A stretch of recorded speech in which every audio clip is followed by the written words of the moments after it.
Barakamon is about the stresses of work and art in modern society, and how an old-fashioned way of living can help cleanse the soul. It's not an uncommon theme, but it is unusual in anime. There are no robots or sexy magical girls here.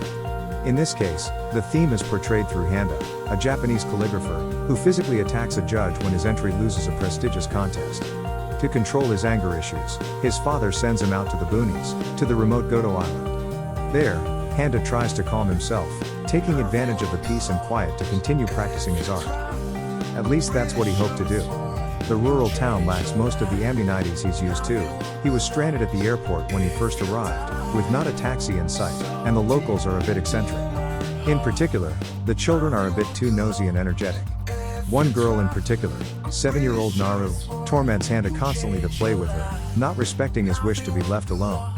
Add in curious teenagers who don't often meet people from the city, and well-meaning elders, and the dry and sour young man named Handa will have his hands full. But these distractions might be exactly the type of inspiration he needs to remind himself to enjoy life, and might inspire him to go beyond his limitations in his craft. Admittedly, having calligraphy at the center of the plot was a weak point to me. Yes, Japanese calligraphy is beautiful, as is the characters they use in their written language. But to call a single large page with a single word art is a bit of a stretch, and it's hard to imagine anyone making a living, let alone reaching fame, for writing something with either a clean or expressive stroke. Realistically, the act takes barely 2 seconds to make. Your own appreciation of this visual poetry will factor into how much you enjoy Barakamon, even if the theme is universal across all art. The breezy show tries to be entertaining through its humor. And there is plenty of fun to be had, from physical cartoon gags, to the crazy dialogue that comes out of the mouths of the kids, to Handa's straight man reactions. But even this gets old after a while. Like the setting itself, Barakamon is a show to lay back and get comfortable with, but not as engaging or bold or as funny as it ought to be.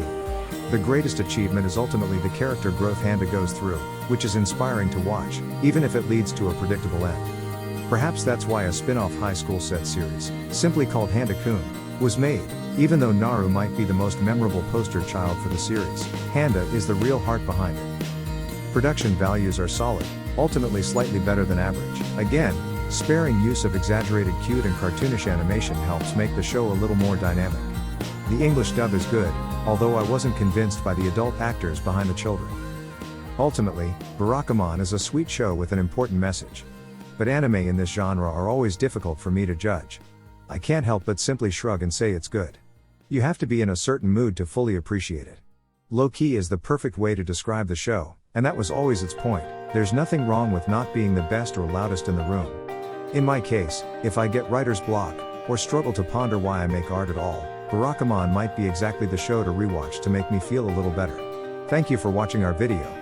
If you enjoyed this content, please don't forget to give us a like and consider subscribing to our channel. Your support helps us create more videos like this in the future, and we really appreciate it. Thanks again for watching, and we hope to see you in our next video.